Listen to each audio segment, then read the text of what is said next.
ইরানের রেভলিউশনারি গার্ডের শীর্ষ কর্মকর্তা হত্যার পর ইসরায়েলের এক একটি দিন যেন হয়ে উঠেছে দুর্বিষহ। হামলার ধারাবাহিকতায় এবার হিজবুল্লাহ রকেট আঘাত করেছে ইসরায়েলের সুরক্ষিত সেনাঘাঁটিতে, যা ২০০৬ সালের পর ইসরায়েলে হিজবুল্লাহর চালানো সবচেয়ে বড় হামলা বলে অভিহিত করা হচ্ছে। গত ২২ এপ্রিল রাতে ইসরায়েলের উত্তরাঞ্চলের সামরিক ঘাঁটিতে রকেট হামলা চালিয়েছে ইরান সমর্থিত সশস্ত্র বাহিনী হিজবুল্লাহ। হামলার বিষয়টি নিশ্চিত করে হিজবুল্লাহ এক বিবৃতিতে জানায়, তারা আইন জে টিম ঘাঁটিতে ৯১তম ডিভিশনের ৩য় পদাতিক ব্রিগেডের সদর দফতরে কয়েক ডজন কাতিউষা রকেট নিক্ষেপ করেছে। এ ঘটনায় ইসরায়েলি বাহিনী জানিয়েছে, আইন জে টিম অঞ্চলে লেবানন থেকে ছোড়া ৩৫টি রকেট শনাক্ত করা হয়। এই হামলায় ২ ইসরায়েলি নিহত এবং ৬ ইসরায়েলি আহত হয়। হিজবুল্লাহর এই হামলাকে গাজায় যুদ্ধ শুরু হওয়ার পর থেকে ইসরায়েলের সবচেয়ে গভীর আক্রমণ বলে মনে করা হচ্ছে।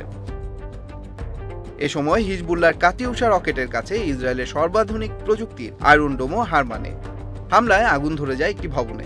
এএফপি বলছে, গত ৭ অক্টোবর থেকে হিজবুল্লাহ ইসরায়েল সংঘর্ষে লেবাননে কমপক্ষে ৩৭৬ জন নিহত হয়েছেন। অন্যদিকে হিজবুল্লাহর হামলায় ১০ ইসরায়েলি সৈন্য ও ৮ বেসামরিক নাগরিক সহ মোট ১৮ জন ইসরায়েলি নিহত হয়েছে। নিয়মিত গোলাবর্ষণে সীমান্তের পাশে কয়েক হাজার ইসরায়েলি বাস্তুচ্যুত হয়েছে। এ ঘটনার পর পাল্টা হামলায় লেবাননে অন্তত ৪০ স্থাপনায় ক্ষেপণাস্ত্র হামলা চালিয়েছে ইসরায়েল। পরিস্থিতি বলছে, সামনের দিনগুলোতে ইসরায়েলকে লক্ষ্য করে হিজবুল্লাহর এই হামলা আরও প্রবল হবে। Tanmoy Mahmud, channel I online. বিকাশে কম খরচে ক্যাশ আউটের লিমিট বেড়ে ৫০,০০০, প্রিয় এজেন্টও ২টা।